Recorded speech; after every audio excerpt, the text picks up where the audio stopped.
बिहार, एक खोई हुई विरासत की दास्तान। क्या आपने कभी सोचा है कि बिहारी शब्द आज एक गाली क्यों बन गया है? एक ऐसा नाम जिसे सुनकर लोग नाक और मुंह सिकोड़ते हैं, जबकि एक समय था जब ये नाम गौरव का प्रतीक था, जब मगध का नाम पूरी दुनिया में गूंजता था। लेकिन आज ये क्या हो गया?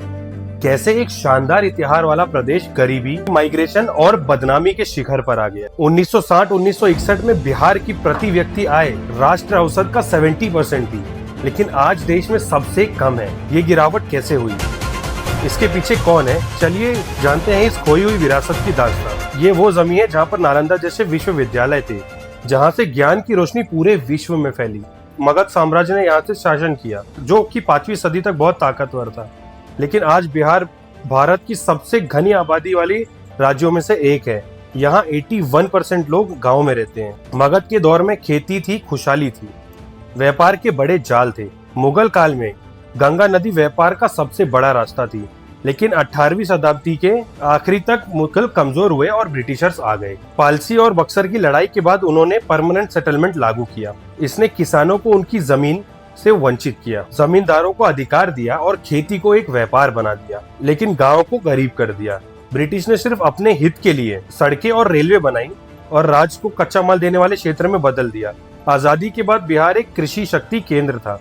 1950 के दशक में यहाँ से एक बड़ा हिस्सा चीनी उत्पादन सबसे ज्यादा होता था, लेकिन विकास असमान रहा। उत्तर बिहार खेती प्रधान ही रहा। 1980 के दशक में आर्थिक विकास हुआ, लेकिन लोगों के जीवन में सुधार नहीं आया। इसी बीच 1990 में लालू प्रसाद यादव मुख्यमंत्री बने। उन्होंने पिछड़े वर्गों को शक्ति दी। 1990 से 2005 तक बिहार बैड गवर्नेंस का पर्याय बन चुका था। आर्थिक विकास धीमा रहा, भ्रष्टाचार बढ़ा और फॉडर स्कैम, जिसे हम चारा घोटाला के नाम से भी जानते हैं, उसने पूरे राज्य की छवि को खराब कर दिया। जंगल राज के नाम से कानून व्यवस्था पर सवाल उठने लगे। किडनैपिंग, जाति हिंसा और माफिया राज आम बात हो गई। नक्सलवाद फैला और जिससे सामाजिक तनाव बढ़ा। 2005 के बाद नीतीश कुमार के शासन में थोड़े बदलाव आए। सड़कें बनी, बिजली सुधरी, शिक्षा में ध्यान दिया गया, लेकिन शराबबंदी जैसे कदम के लिए नुकसान भी थे और कुछ फायदे भी थे। एक तरफ कुछ समाज सुधार हुआ, दूसरी तरफ काला बाजार और जहरीली शराब से मौत के मामले भी बढ़े।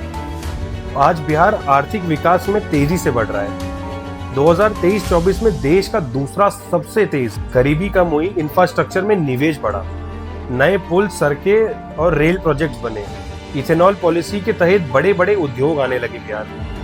लेकिन चुनौतियां अभी भी है। सबसे कम प्रति व्यक्ति आय भी बिहार की ही है। शिक्षा और स्वास्थ्य में कमी और नौकरी की तलाश में माइग्रेशन अभी भी जारी है। बिहार के लोग मेहनती हैं, समझदार हैं, लेकिन अपने ही राज्य में उन्हें मौका नहीं मिलता। सवाल यह है कि क्या हम जाति बेस्ड राजनीति से ऊपर निकल सकते हैं और सबके लिए बेहतर शिक्षा, स्वास्थ्य और रोजगार के मौके बनाएंगे? बिहार का भविष्य हम सबके हाथ में है। जब तक हम एकजुट होकर विकास पर केंद्रित नहीं होते, तब तक ये खोई हुई विरासत वापस नहीं आएगी। बिहार उठेगा तो भारत बढ़ेगा।